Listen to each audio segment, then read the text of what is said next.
शनिवार के दिन व्रत करने से शनि ग्रह का दोष समाप्त हो जाता है। भविष्य में आने वाले शनि के प्रकोप से भी बचा जा सकता है। शनि की साढ़े साती और धैया से छुटकारा मिलता है और बिगड़ा काम पूरा होता है।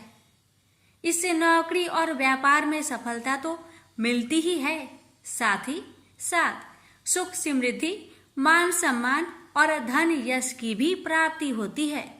शनिवार के दिन व्रत रखने से घर में सुख और शांति रहती है। इसके अलावा रोग से भी छुटकारा मिलता है। तथा एक समय स्वर्ग लोक में सबसे बड़ा कौन के प्रश्न पर 9 ग्रहों में वाद विवाद हो गया। विवाद इतना बढ़ा कि परस्पर भयंकर युद्ध की स्थिति बन गई। निर्णय के लिए सभी देवता देवराज इंद्र के पास पहुंचे और बोले, हे देवराज, आपको निर्णय करना होगा कि हम में से सबसे बड़ा कौन है। देवताओं का प्रश्न सुनकर देवराज इंद्र उलझन में पड़ गए। इंद्र बोले, मैं इस प्रश्न का उत्तर देने में असमर्थ हूं। हम सभी पृथ्वी लोक में उज्जैनी नगरी में राजा विक्रमादित्य के पास चलते हैं। देवराज इंद्र सहित सभी ग्रह देवता उज्जैनी नगरी पहुंचे। महल में पहुंचकर जब देवताओं ने उनसे अपना प्रश्न पूछा तो राजा विक्रमादित्य भी कुछ देर के लिए परेशान हो उठे, क्योंकि सभी देवता अपनी अपनी शक्तियों के कारण महान थे। किसी को भी छोटा या बड़ा कह देने से उनके क्रोध के प्रकोप से भयंकर हानि पहुंच सकती थी। अचानक राजा विक्रमादित्य को एक उपाय सूझा और उन्होंने विभिन्न धातुओं स्वर्ण, रजत, चांदी, कांसा, ताम्र यानी तांबा, सीसा, रांगा, जस्ता, अभ्रक व लोहे के 9 आसन बनवाए। धातुओं के गुणों के अनुसार सभी आसनों को एक दूसरे के पीछे रखवाकर उन्होंने देवताओं को अपने अपने सिंहासन पर बैठने के लिए कहा। देवताओं के बैठने के बाद राजा विक्रमादित्य ने कहा, आपका निर्णय तो स्वयं हो गया। जो सबसे पहले सिंहासन पर विराजमान है वही सबसे बड़ा है। राजा विक्रमादित्य के निर्णय को सुनकर शनि देवता ने सबसे पीछे आसन पर बैठने के कारण अपने को छोटा जानकर क्रोधित होकर कहा, राजा विक्रमादित्य, तुमने मुझे सबसे पीछे बैठाकर मेरा अपमान किया है। तुम मेरी शक्तियों से परिचित नहीं हो। मैं तुम्हारा सर्वनाश कर दूंगा। शनि ने कहा, सूर्य एक राशि पर 1 महीने, चंद्रमा 2.25 दिन, मंगल 1.5 महीने, बुध और शुक्र 1 महीने, बृहस्पति 13 महीने रहते हैं, लेकिन मैं किसी राशि पर 7.5 वर्ष 7.5 तक रहता हूं। बड़े बड़े देवताओं को मैंने अपने प्रकोप से पीड़ित किया है।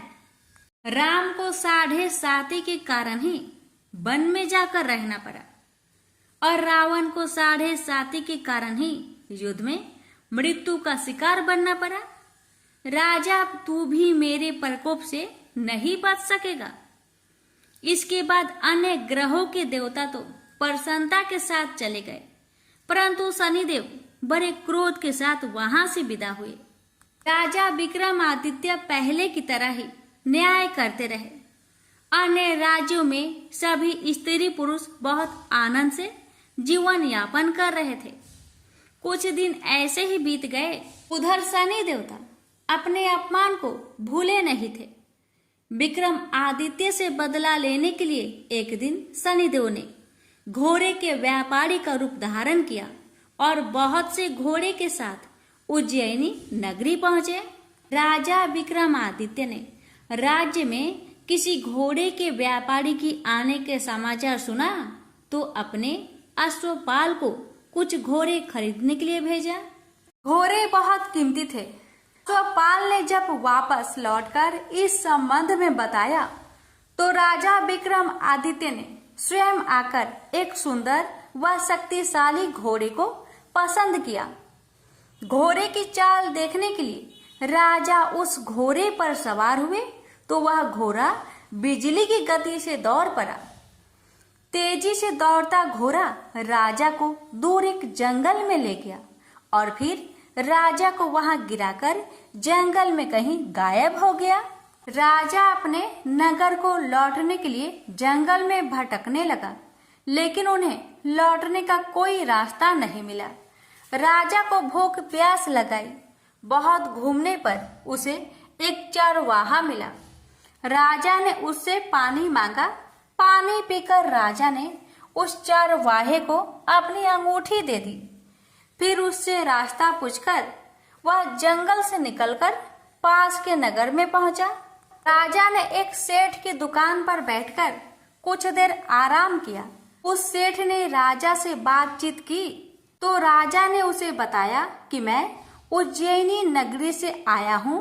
राजा के कुछ देर दुकान पर बैठने से सेठ जी की बहुत बिक्री हुई। सेठ ने राजा को बहुत भाग्यवान समझा और खुश होकर उसे अपने घर भोजन के लिए ले गया। सेठ के घर में सोने का एक हार खूंटी पर लटका हुआ था। राजा को उस कमरे में छोड़कर सेठ कुछ देर के लिए बाहर गया। तभी एक आश्चर्यजनक घटना घटी। राजा के देखते देखते सोने के उस हार को खूंटी निकल गई। सेठ ने कमरे में लौटकर हार को गायब देखा तो चोरी का संदेह राजा पर ही किया, क्योंकि उस कमरे में राजा ही अकेला बैठा था। सेठ ने अपने नौकरों से कहा कि इस परदेशी को रस्सियों से बांधकर नगर के राजा के पास ले चलो। राजा ने विक्रमादित्य से हार के बारे में पूछा तो उसने बताया कि उसके देखते ही देखते खूंटी ने हार को निगल लिया था। इस पर राजा ने क्रोधित होकर चोरी करने के अपराध में विक्रमादित्य के हाथ पांव कटवाने का आदेश दे दिया। राजा विक्रमादित्य के हाथ पांव काटकर उसे नगर के सड़क पर छोड़ दिया गया। कुछ दिन बाद एक तेली उसे उठाकर अपने घर ले गया और उसे अपने कोल्हू पर बैठा दिया। राजा आवाज देकर बैलों को हाँकता रहता। इस तरह तेली का बैल चलता रहा और राजा को भोजन मिलता रहा। शनि के प्रकोप की 7.5 पूरी होने पर वर्षा ऋतु आरंभ हुई। राजा विक्रमादित्य एक रात मेघ मल्हार गा रहा था कि तभी नगर के राजा की लड़की राजकुमारी मोहिनी रथ पर सवार उस तेली के घर के पास से गुजरी। उसने मेघ मल्हार सुना तो उसे बहुत अच्छा लगा और दासी को भेजकर गाने वाले को बुला लाने को कहा। दासी ने लौटकर राजकुमारी को अपंग राजा के बारे में सब कुछ बता दिया। राजकुमारी उसके मेघ मल्हार से बहुत मोहित हुई, अतः उसने सब कुछ जानकर भी अपंग राजा से विवाह करने का निश्चय कर लिया। राजकुमारी ने अपने माता पिता से जब यह बात कही तो वे हैरान रह गए। रानी ने मोहिनी को समझाया, बेटी तेरे भाग्य में तो किसी राजा की रानी होना लिखा है, फिर तू उस अपंग से विवाह करके अपने पांव पर कुल्हाड़ी क्यों मार रही है। राजकुमारी ने अपनी जिद नहीं छोड़ी। अपनी जिद पूरी करने के लिए उसने भोजन करना छोड़ दिया और प्राण त्याग देने का निश्चय कर लिया। आखिर राजा रानी को विवश होकर अपंग विक्रमादित्य से राजकुमारी का विवाह करना पड़ा। विवाह के बाद राजा विक्रमादित्य और राजकुमारी तेली के घर में रहने लगे। उस रात स्वप्न में शनिदेव ने राजा से कहा, राजा तुमने मेरा प्रकोप देख लिया। मैंने तुम्हें अपने अपमान का दंड दिया है। राजा ने शनिदेव से क्षमा करने को कहा और प्रार्थना की, हे शनिदेव, आपने जितना दुख मुझे दिया है अन्य किसी को न देना। शनिदेव ने कुछ सोचकर कहा, राजा मैं तुम्हारी प्रार्थना स्वीकार करता हूँ। जो कोई स्त्री पुरुष मेरी पूजा करेगा शनिवार को व्रत करके मेरी व्रत कथा सुनेगा, उस पर मेरी अनुकंपा बनी रहेगी। प्रातः काल राजा विक्रमादित्य की नींद खुली तो अपने हाथ पांव देखकर राजा को बहुत खुशी हुई। उसने मन ही मन शनिदेव को प्रणाम किया। राजकुमारी भी राजा के हाथ पांव सही सलामत देखकर आश्चर्य में डूब गई। राजा विक्रमादित्य ने अपना परिचय देते हुए शनिदेव के प्रकोप की सारी कहानी सुनाई। सेठ को जब इस बात का पता चला तो दौड़ता हुआ तेली के घर पहुंचा और राजा के चरणों में गिरकर क्षमा मांगने लगा। राजा ने उसे क्षमा कर दिया क्योंकि यह सब तो शनिदेव के प्रकोप के कारण हुआ था। सेठ राजा को अपने घर ले गया और उसे भोजन कराया। भोजन कराते समय वहां एक आश्चर्यजनक घटना घटी। सबके देखते देखते उस खूंटी ने हार उगल दिया। सेठ जी ने अपनी बेटी का विवाह भी राजा के साथ कर दिया और बहुत से स्वर्ण आभूषण धन आदि देकर राजा को विदा किया।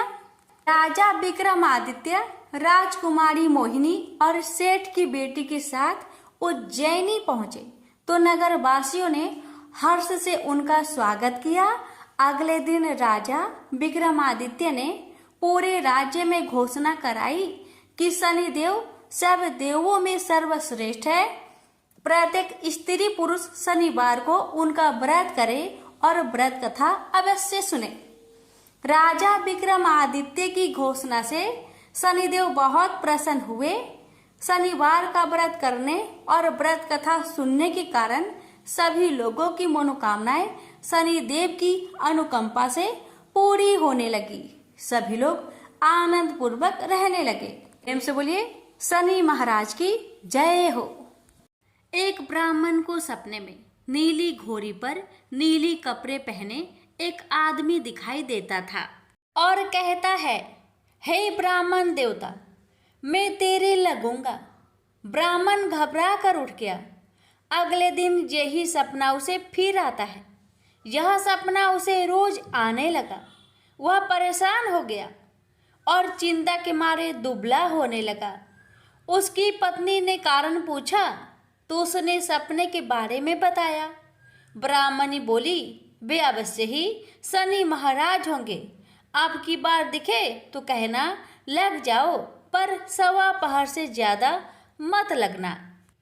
उस दिन सपने आने पर ब्राह्मण ने कहा, लग जाओ, पर कितने समय के लिए लगोगे?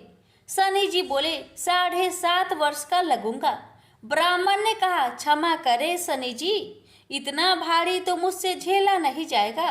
तब शनि जी बोले, तो 5 वर्ष का लग जाऊंगा। ब्राह्मण बोला, यह भी मेरे लिए ज्यादा है। शनि जी बोले, 2.5 साल का लग जाऊं। ब्राह्मण ने मना किया तो शनि जी कहने लगे, सवा पहर का तो लगूंगा ही, इतना तो कोढ़ी कलंगी भिखारी के भी लग जाता हूँ। तब ब्राह्मण ने कहा, ठीक है। ब्राह्मण को सवा पहर की शनि की दशा लग गई। ब्राह्मण ने नींद से जागकर ब्राह्मण से कहा, मेरे सवा पहर शनि की दशा लग गई है, इसलिए मैं जंगल में जाकर यह समय बिताऊंगा। मेरे लिए खाने पीने का सामान बांध दे। मेरे पीछे से किसी से लड़ाई झगड़ा ना हो, इसका ध्यान रखना। ज्यादातर घर में ही रहना। बच्चों का भी ध्यान रखना। इस सवा पहर के समय में कोई गाली भी दे तो चुपचाप सुन लेना, बहस मत करना। यह सब समझाकर ब्राह्मण जंगल में चला गया। जंगल में ब्राह्मण एक पीपल के पेड़ के नीचे बैठ गया और हनुमान जी का पाठ करने लगा। 1 पहर बीत गया। ब्राह्मण ने सोचा बाकी बचा समय रास्ते में बीत जाएगा, इसलिए वहां से चल दिया। रास्ते में एक बाड़ी में मतीरे लगे देखे। माली से एक मतीरा खरीदा, पोटली में बांधा और आगे बढ़ा। आगे एक आदमी मिला जो असल में शनिदेव थे। ब्राह्मण से पूछा, पोटली में क्या है? उसने कहा, मतीरा है। शनिदेव बोले, दिखाओ। ब्राह्मण ने पोटली खोली। उसमें राजकुमार का कटा हुआ खून से लथपथ सिर दिखा। शनिदेव ब्राह्मण को राजा के पास ले गए और कहा कि इस ब्राह्मण ने राजकुमार की हत्या कर दी है। इसके पास पोटली में राजकुमार का सिर है। राजा ने कहा, मैं यह नहीं देख सकता, इस ब्राह्मण को सूली पर चढ़ा दो। राजा के यहाँ हाहाकार मच गया। ब्राह्मण को सूली पर चढ़ाने से पहले पूछा गया कि उसकी कोई आखिरी इच्छा हो तो बताए। ब्राह्मण ने सोचा, किसी तरह 1.25 पहर पूरा करना होगा। उसने कहा, वहाँ रोज बालाजी की कथा सुनता है। मरने से पहले अंतिम बार बालाजी की कथा सुनना चाहता हूँ। ब्राह्मण को कथा सुनाने का प्रबंध किया गया। कथा कहते कहते 1.25 पहर पूरा हो गया। शनि की दशा टलते ही राजकुमार शिकार खेलकर लौटता हुआ दिखाई दिया। राजकुमार को आता देख राजा बहुत खुश हुआ, लेकिन उसे निर्दोष ब्राह्मण की हत्या का दोष लगने का डर सताने लगा। उसने तुरंत घोड़सवार सैनिकों को ब्राह्मण को आदर सहित ले आने के लिए भेजा। ब्राह्मण राज दरबार में आया तो राजा ने क्षमा मांगी और पोटली दिखाने के लिए कहा। पोटली खोली तो उसमें मतीरा था। राजा ने इन सब के बारे में पूछा तो ब्राह्मण ने बताया, मुझे 1.25 पहर की शनिचर की दशा लगी थी, इस कारण यह सब तमाशा हुआ।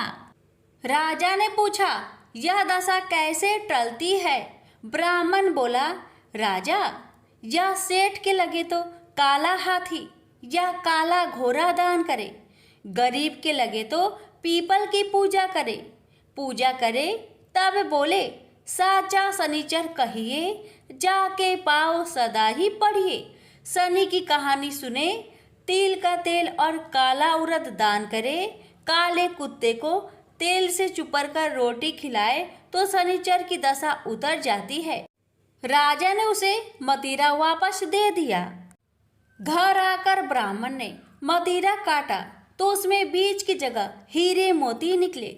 ब्राह्मण ने पूछा, यह कहाँ से लाए? आप तो कह रहे थे कि शनि की दशा लगी है। ब्राह्मण ने कहा, जब दशा लगी थी तो यही मतीरा राजकुमार का सिर बन गया था। उतरती दशा के शनि जी निहाल कर गए।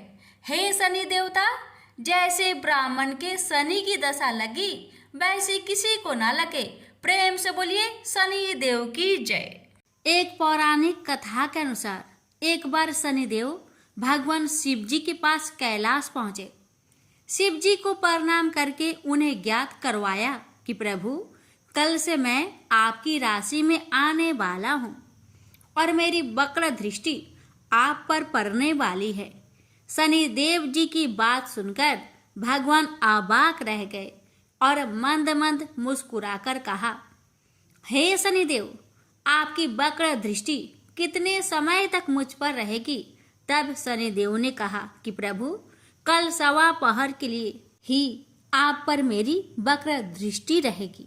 यह सुनकर भगवान भोलेनाथ शनिदेव की वक्र दृष्टि से बचने का उपाय सोचने में लग गए और अगले ही दिन वे धरती लोक पर पधारे और एक हाथी का रूप धारण कर लिया ताकि शनिदेव की वक्र दृष्टि से बचा जा सके।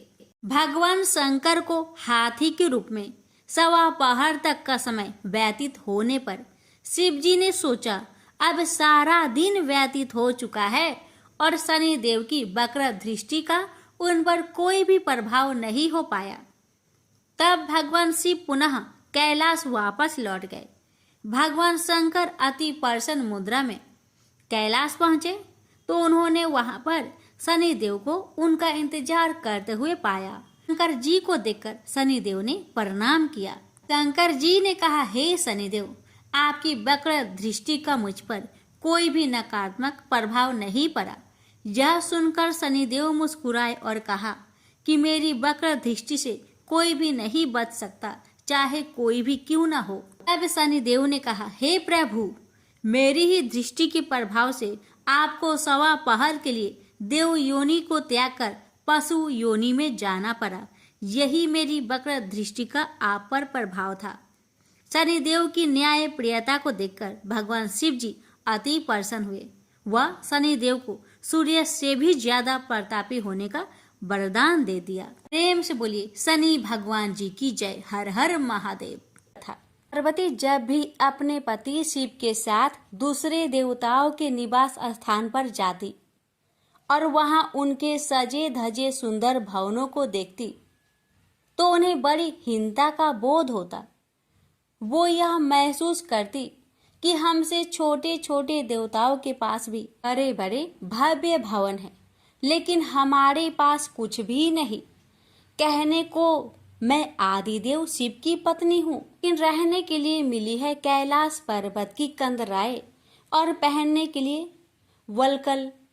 किसी उचित आवास के अभाव में मैं अन्य सुख सुविधाओं का भी उपभोग नहीं कर सकती। एक दिन पार्वती ने अपने मन की यह व्यथा अपने पति शिव से कही। सुनकर शिव मुस्कुराए, फिर बोले, इसमें हीनता की कोई बात नहीं है देवी। प्रत्येक व्यक्ति की अपनी अपनी जीवन शैली होती है। हमारी जीवन शैली यही है। हम अपनी इस शैली को हीन क्यों समझे? अन्य देवगण प्राकृतिक से बहुत दूर है, जबकि हम प्राकृतिक की गोद में निवास करते हैं। यह तो हमारे लिए गौरव की बात है, हीनता की नहीं। शिव के तर्कों से पार्वती संतुष्ट नहीं हुई और बोली, मुझे आपकी ये बातें समझ में नहीं आती देव। मुझे तो अपना एक आवास चाहिए, बहुत ही भव्य और सुख सुविधा से पूर्ण। शिव ने अपनी सहज मुस्कान के साथ उत्तर दिया, इसमें क्या मुश्किल है देवी। मैं अभी विश्वकर्मा को बुलवा देता हूँ, उनसे जैसा चाहे वैसा आवास बनवा ले। विश्वकर्मा को बुलवाया गया। पार्वती ने आदेश दिया, हमारे लिए एक ऐसा भवन बनाओ जैसा विश्व में कहीं ना हो। विश्वकर्मा ने आदेश स्वीकार किया। निर्माण कार्य प्रारंभ हो गया। कुछ ही समय में पार्वती की इच्छा अनुसार भव्य भवन तैयार हो गया। अपने भवन को देखकर पार्वती अति प्रसन्न हुई। गृह प्रवेश की तैयारी होने लगी। पार्वती चाहती थी कि गृह प्रवेश के समय सभी प्रमुख देवता हमारे यहाँ उपस्थित रहे। शिव ने अपनी सहमति दे दी। सभी प्रमुख देवी देवताओं को आमंत्रण भेजा गया। गृह प्रवेश के समय वे सब कैलाश पर्वत पर आ गए। उन्होंने पार्वती के भव्य भवन की भूरी भूरी प्रशंसा की। इन विश्व नियंता ब्रह्मा खामोश रहे। जब सब देवी देवता जाने लगे तो पार्वती ने ब्रह्मा जी से पूछा, देव क्या आपको यह आवास पसंद नहीं आया? ब्रह्मा जी ने आश्चर्य व्यक्त करते हुए पार्वती से ही प्रश्न किया, देवी मैंने ऐसा कब कहा? आपके चेहरे की भाव भंगिमा कुछ ऐसा ही कह रही है प्रभु। पार्वती ने अपनी शंका स्पष्ट की। फिर ब्रह्मा जी को मौन देखकर पार्वती ने अपनी बात आगे बढ़ाई, देव आप कुछ संकोच कर रहे हैं, स्पष्ट कहिए क्या बात है? ब्रह्मा जी ने तनिक रुककर उत्तर दिया, देवी और तो सब ठीक है, लेकिन इस प्रसाद पर शनि की कुदृष्टि है। इतना कहकर वे वहां से चले गए। पार्वती ने ब्रह्मा जी की बात शिव को बतलाई तो वे भी कुछ चिंता में पड़ गए।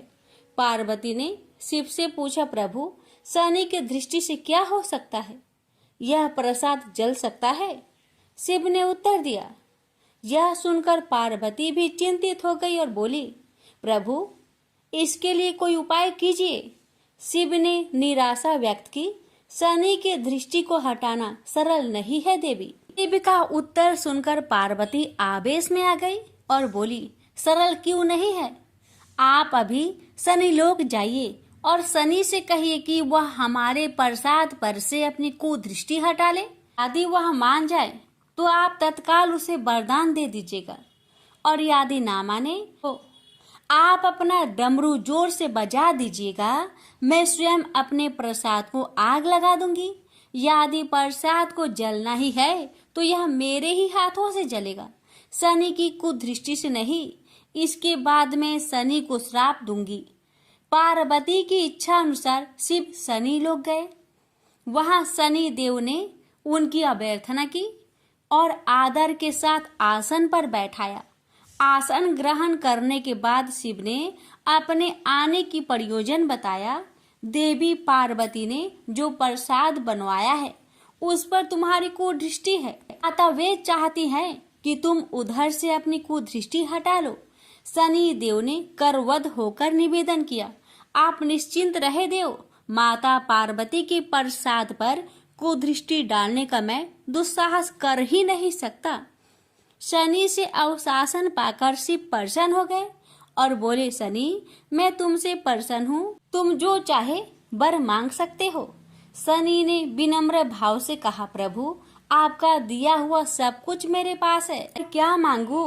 हाँ, एक इच्छा अवश्य है, वह है आपका तांडव नृत्य देखने की। बहुत दिन हो गए उसे देखे हुए, आपका नृत्य देखला सके तो कृपा होगी। शनि का यह अनुरोध शिव को अच्छा लगा। उन्होंने तत्काल अपना डमरू उठा लिया और लगे नृत्य करने। भोले भंडारी ये भी भूल गए कि माता पार्वती ने डमरू की आवाज सुनकर अपने नव निर्मित प्रसाद को जला देने की बात कही थी। बस डमरू बजा बजा कर वे नृत्य करते रहे। उधर पार्वती ने जब कैलाश पर डमरू की ध्वनि सुनी तो उन्होंने सोचा कि शनि ने अपनी कुदृष्टि हटाना अस्वीकार कर दिया है, अतः वे बहुत दुखी हुई। उन्हें लगा कि यदि मैं तत्काल अपने नव निर्मित आवास को आग लगा दूंगी तो वह शनि की कुदृष्टि से बच जाएगा। अतः उन्होंने स्वयं ही अपने प्रसाद में आग लगा दी।